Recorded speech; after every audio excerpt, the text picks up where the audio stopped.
จันทร์หันหน้าเข้าหาโลกเพียงแต่ด้านเดียวตลอดนี่จึงเป็นเรื่องที่ยากหลายสำหรับการศึกษาดวงจันทร์อีกครึ่งหนึ่งที่เหลือถึงแม้นว่าในยุคของกาลิเลโอเมื่อ400 กว่าปีก่อนที่เขาพยายามอย่างนักเพื่อศึกษาพื้นผิวของดวงจันทร์ในรูปแบบต่างๆแล้วก็ตามก็ยังบ่อาจรู้ได้เลยว่าความจริงแล้วอีกด้านหนึ่งของดวงจันทร์นั้นมีลักษณะเป็นแนวใดกันแท้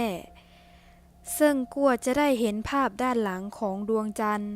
เฮาก็ต้องถ่าไปถึงปลายทศวรรษที่1950เมื่อยานสำรวจลูนาทีของโซเวียตที่ได้ถ่ายด้านไกลของดวงจันทร์เป็นครั้งทำอิฐด้านไกลของดวงจันทร์โดยในความหมายด้านไกลของดวงจันทร์ก็คืออีกซีกฝั่งหนึ่งที่หันออกจากโลกและจากการสำรวจก็พบว่าพื้นผิวของดวงจันทร์ส่วนใหญ่ค่อนข้างเป็นขุมเป็นผลเนื่องมาจากการตามกันของกลุ่มอุกกาบาตและห้องห้อยของสะเก็ดลาวาที่สาดกระเด็นแผ่กระจายออกมาอีกทั้งยังปรากฏให้เห็นถึงความสำคัญเล็กๆน้อยๆของบริเวณพื้นที่ราบเพียงที่เอิ้นกันว่าลูน่ามาเรียว่ากันว่ามันคือหนึ่งในบรรดาขุมอุกกาบาตที่ใหญ่ที่สุดในระบบสุริยะและบางครั้งด้านไกลของดวงจันทร์ยังสามารถเอิ้นได้ว่าด้านมืดของดวงจันทร์ได้อีกด้วย 18% ของด้านไกลจะสามารถเบิ่งเห็นด้วยจากผิวของโลกด้วยปรากฏการณ์ที่เอิ้นว่า Libration โดยการโยกขึ้นลงของดวงจันทร์ที่โคจรรอบโลกในขณะที่ 82% ของฝั่งด้านไกลนั้นยังเป็นปริศนาจนฮอดปีค.ศ. 1959ยานอวกาศโซเวียตชื่อว่าลูนาทีได้ถ่ายรูปฝั่งด้านไกลของดวงจันทร์ได้สำเร็จในต่อมาปีค.ศ. 1968นักบินอวกาศจากภารกิจอพอลโล 8ขณะนั้นกำลังโคจรอยู่ดวงจันทร์และได้กลายเป็นมนุษย์กลุ่มทำอิฐที่ได้มาเห็นฝั่งไกลของดวงจันทร์จนกระทั่งล่าสุดวันที่ 3 มังกรปี 2019ยานอวกาศสางเอ๋อ4ของจีนก็สามารถลงจอดเป็นครั้งทำอิฐครั้งประวัติศาสตร์อยู่ที่ฝั่งไกลของดวงจันทร์และจากคำแนะนำของนักดาราศาสตร์ก็ได้บอกว่า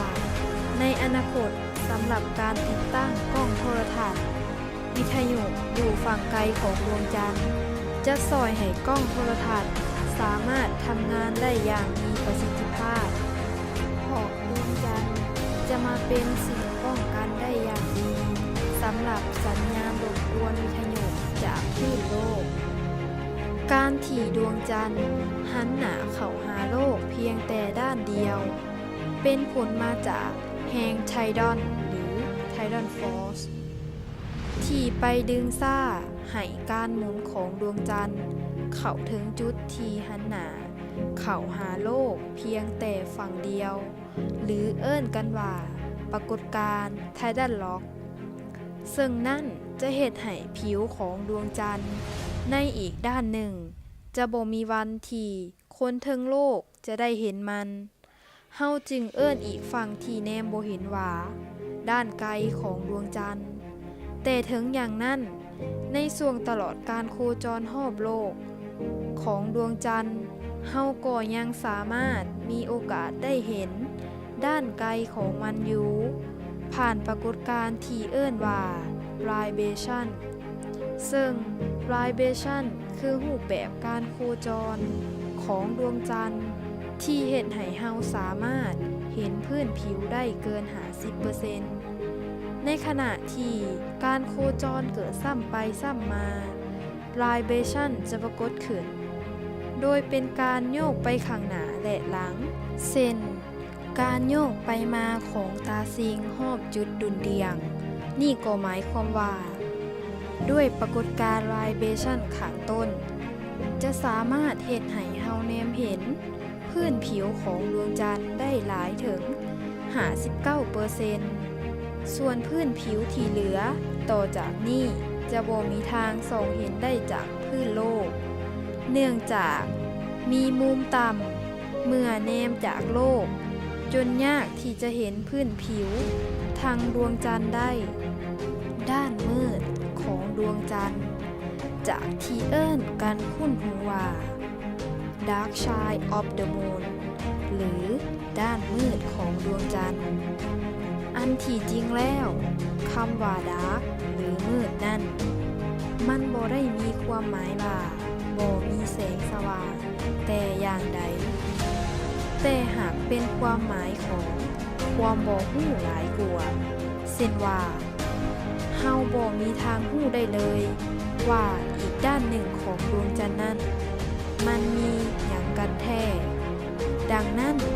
การนิยามให้ใช้เป็นคำว่ามืดไว้ก่อนจึงเป็นอันเข้าใจในบริบทนี้จนกระทั่งเมื่อมนุษย์สามารถส่งสัญญาณอวกาศไปโคจรรอบดวงจันทร์ได้สำเร็จและเผยให้เห็นถึงพื้นผิวต่างๆที่บ่เคยเห็นมาก่อนจากความเข้าใจผิดกันว่าด้านมืดจึงกลายมาเป็นความเข้าใจว่าอันที่จริงแล้วมันบ่ได้มืดและรวมไปถึง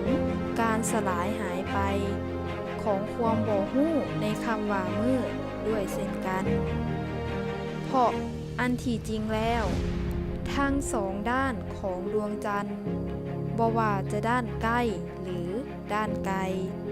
มันก็จะได้รับแสงจากดวงอาทิตย์โดยกงเฉลี่ยเกือบเท่ากันเสมอถึงอย่างใดก็ตามในด้านไกลก็ยังสามารถรับแสงอาทิตย์ที่สะท้อนกลับออกจากโลกได้อยู่ในสื่อปรากฏการณ์แสงโลกหรือ Earthshine ซึ่งจะเฮ็ดให้ผู้สังเกตอยู่เทิงโลกอีกฝั่งหนึ่งสามารถเห็นแสงจางๆจากด้านกลางคืนของดวงจันทร์ได้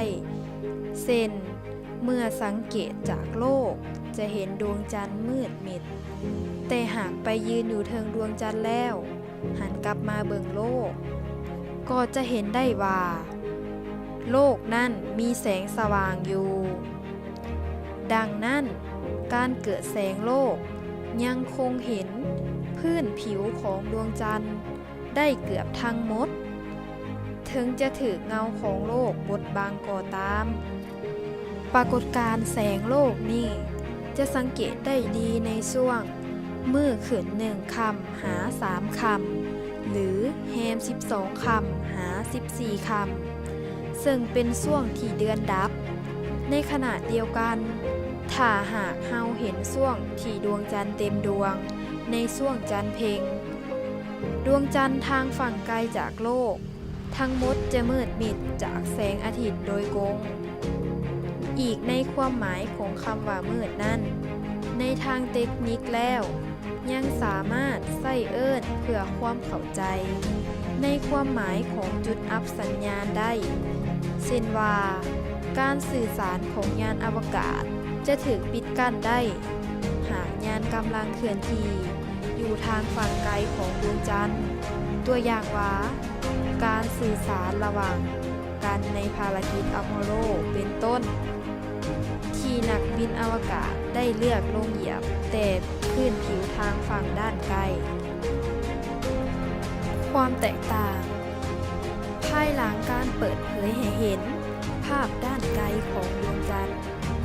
จากการสำรวจอวกาศมนุษย์ก็เผยให้เห็นว่า